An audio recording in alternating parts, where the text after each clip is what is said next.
Let me show you how we can enter and exit the download mode on POCO M8 Pro.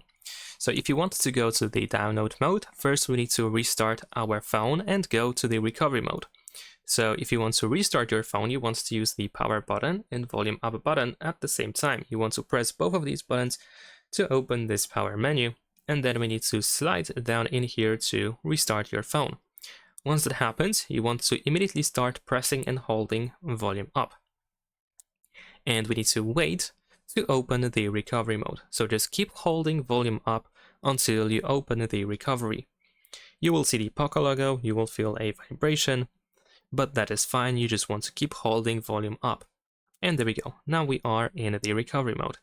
In here, we navigate by using volume buttons. So use volume buttons in order to select Connect with MI Assistant, and then confirm your choice by using the power button.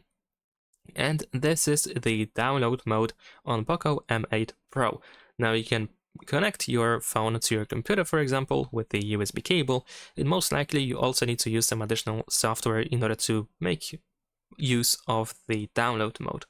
Now, if you want to exit the download mode, you just have to press and hold the power button for a couple of seconds until this image goes away from the screen. Usually it takes 7 seconds before the screen turns off, so just keep holding that button and then the phone will restart. And most likely, if you restart your phone after being in the download mode, you will actually go back to the recovery mode. So let's see if that's the case. Yeah, there we go. So we need to exit the recovery mode, so just choose the reboot option and confirm with the power button, and then choose reboot to system. That is pretty much it. Subscribe to my channel.